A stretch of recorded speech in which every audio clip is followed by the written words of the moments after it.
Good morning. This is Seema Meena, Assistant Professor History, Government PG Girls College, Chittorgarh. आज हम प्रबोधन का युग के विषय में अध्ययन करेंगे, जो कि BA तृतीय वर्ष के पाठ्यक्रम का हिस्सा है। प्रबोधन का युग वैज्ञानिक क्रांतियों के फलस्वरूप लोगों की मानसिकता में जो परिवर्तन आया, उसका स्पष्ट प्रभाव 18वीं सदी के चिंतन में दिखाई देता है। इस समय तक यूरोप में वैचारिक स्तर पर एक नए दृष्टिकोण का विकास हुआ, जो धर्मनिरपेक्षता, अनुभूतिमूलक ज्ञान, यांत्रिक ब्रह्मांड, मनुष्य की अच्छाई, प्रकृति की अच्छाई, देववाद, वसुधैव कुटुंबकम आदि पर आधारित था और उसे सम्मिलित रूप से प्रबोधन की संज्ञा दी गई। इस काल में विचारकों और लेखकों का एक ही नारा था: तर्क, सहिष्णुता और मानवता। प्रबोधन युग में सर्वसाधारण के विचारों और दृष्टिकोणों में विज्ञान तथा तर्क को बढ़ावा देने के कारण इतना अधिक परिवर्तन आ गया कि इसे बौद्धिक क्रांति की संज्ञा दी गई। प्रबोधन काल में जो नए विचार विकसित हो रहे थे, उनमें विभिन्नताओं के बावजूद परस्पर समानताएं थीं। उन समानताओं को समझना बहुत ही आवश्यक है। सामान्यतः सभी विचारकों ने विश्व के मशीनीकृत स्वरूप को स्वीकार किया। उन्होंने यह सिद्धांत स्थापित किया कि विश्व एक प्राकृतिक नियम के तहत कार्य करता है। उन्होंने यह कहा कि एक बार प्रकृति का निर्माण हो जाने के बाद कोई अज्ञात सत्ता उसके नियमों का संचालन नहीं करती, बल्कि उनका कहना था कि बुद्धि और तर्क द्वारा प्राकृतिक नियमों का ज्ञान प्राप्त कर सकता है। समाज में प्रत्येक व्यक्ति का समान स्थान और समान महत्व है। प्रबोधन युग में जिन साहित्यों का सृजन किया गया, उनकी शैली विश्लेषणात्मक थी। संपूर्ण साहित्य आशावादी विचारों व तथ्यों से भरा था। इस युग के साहित्य ने समाज को जागृत करने, विकसित करने, विचारों में निर्भीकता, ताजगी और स्वाभिमान को समाविष्ट करने का प्रयत्न किया।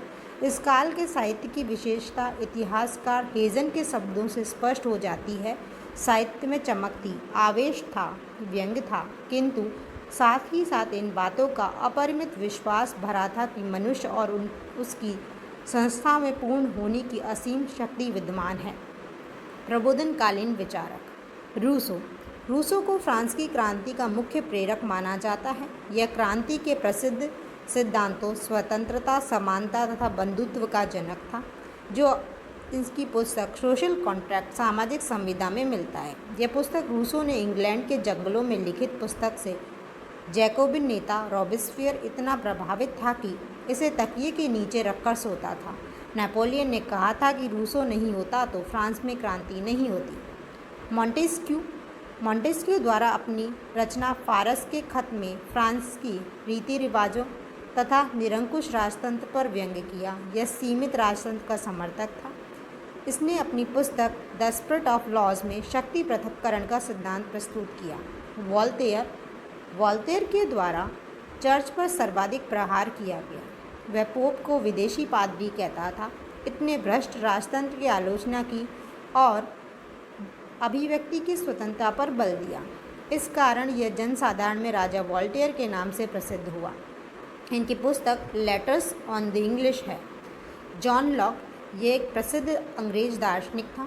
उनका कहना था कि सभी व्यक्तियों को कुछ प्राकृतिक अधिकार प्राप्त हैं, जैसे जीवन, स्वतंत्रता और संपत्ति का अधिकार आदि। उनके अनुसार मनुष्य ने अपने प्राकृतिक अधिकारों की रक्षा हेतु सरकार की स्थापना की, परंतु जब सरकार अपने इस कर्तव्य का पालन करने से मुकर जाए तो जनता को उसे पदच्युत करने का अधिकार है। अर्थात लॉक ने राज्य के सीमित प्रभुसत्ता के सिद्धांत का प्रतिपादन किया। लॉक ने इस विचार को यूएसए संविधान की प्रस्तावना तथा फ्रांसीसी क्रांति में मानव एवं नागरिक अधिकारों की घोषणा में भी स्पष्ट रूप से देखा जा सकता है। कांट एक जर्मन विचारक तथा दार्शनिक थे। उनकी 3 कृतियाँ, जिनके कारण उन्हें ख्याति प्राप्त हुई, शुद्ध बुद्धि मीमांसा, व्यावहारिक मीमांसा तथा न्याय।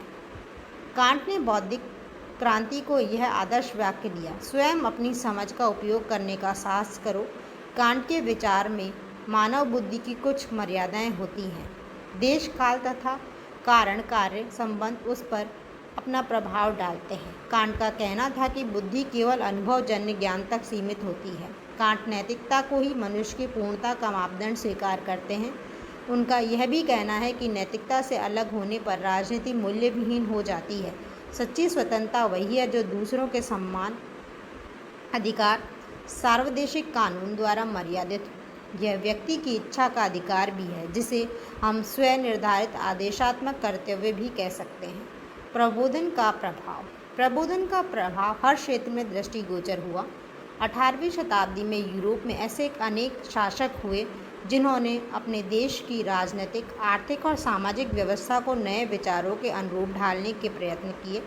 निरंकुश, स्वेच्छाचारी, स्वार्थी, क्रूर एवं दमनशील राजत्व के स्थान पर उदार, लोकहितकारी, प्रबुद्ध व सर्वसाधारण के कल्याण हेतु राजत्व की स्थापना हुई। अब जनसाधारण की उन्नति, कृषक दासों का उत्थान, साहित्य का विकास, कठोर दंड विधान में सुधार, निर्धनता का उन्मूलन, चिकित्सालयों का निर्माण, कानूनों का स्पष्टीकरण, सुधार तथा संकलन आदि महत्वपूर्ण परिवर्तन होने लगे। प्रबोधन का प्रभाव जनसाधारण पर भी उल्लेखनीय रहा।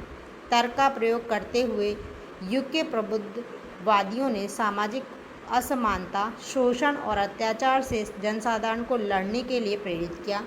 18वीं शताब्दी के मध्य से फ्रांस और जर्मनी में समाचार पत्रों की संख्या में वृद्धि हुई और रूस तथा पोलैंड ने समाचार पत्रों और पत्रिकाएं निकालनी प्रारंभ हो गई। बदलते हुए दृष्टिकोण के कारण ही लोगों ने नए परिवर्तनों को अंगीकार किया।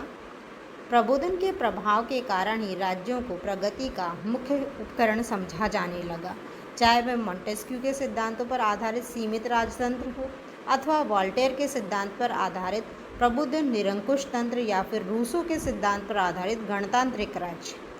राज्य की इन्हीं तीन परिकल्पना को सामाजिक कल्याण की प्रमुख गारंटी माना गया।